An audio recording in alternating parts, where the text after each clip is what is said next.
Broke, paid a steep price just to make it back to Georgia. We sold our wedding rings to come back, and they gave us a few $100, and we bought gas and for our truck and came back and brought some people back with us.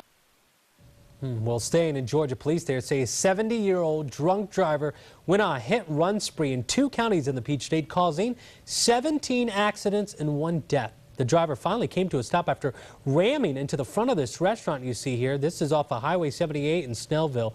This is also the area where someone was killed when their car had to swerve while trying to avoid the alleged drunk driver.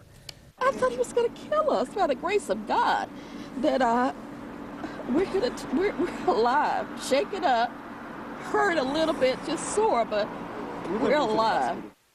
That 70-year-old driver now facing charges including drunken driving and vehicular homicide.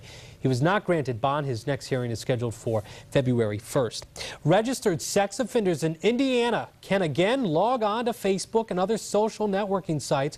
Federal Circuit Court of Appeals judge in Chicago ruled that Indiana's law banning sex offenders from getting onto social networking sites was unconstitutional. Judge saying the law was too broad.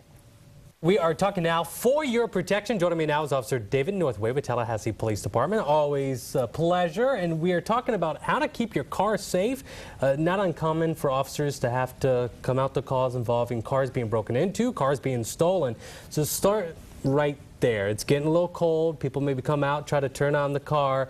Maybe not always the best idea to preheat your car while you're still getting ready for work. Exactly. You can preheat your car. Just make sure that you lock your car while you're preheating your car, which means don't lock your keys in the car, but a lot of people have key fobs now. So go out, turn your car on, leave the key in the ignition with the car running, and then lock it with that key fob, walk away and come back. Because if not, what we get reports of all the time are people calling and saying, my car's been stolen. We get there and we say, what happened? And they say, well, I just came out to get my car started before I was going to work or whatever it was for the day.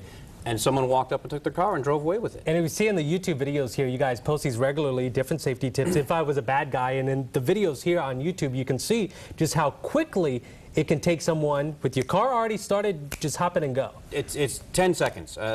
Remember, when you're running into the daycare, you're running into the gym, you're running into the store, whatever it is that you're running in to do, there's somebody probably watching what you're doing. They may not be paying too much attention to you, but if they're checking the lot and looking for things, they're going to notice that your car is running and that you just hopped out of it real quick. And that's when we normally see these things happen. You also say make sure you are consciously locking your car. It's one thing to say, yeah, I think I locked my car. Make sure you know you are locking your car. I'm actually flabbergasted by how many people do not lock their cars. I do it every time I get out of my car. If I'm gone for 5 seconds or 5 hours, I lock the car doors. But a lot of people still in this day and age will not lock their cars. And what ends up happening is it's not burglars per se, it's usually kids walking through the neighborhood looking for something to do, and they check door handles. And if the door opens, they look inside to see what's going on, and they grab that GPS, they grab that iPad, whatever it is that you left on the front seat.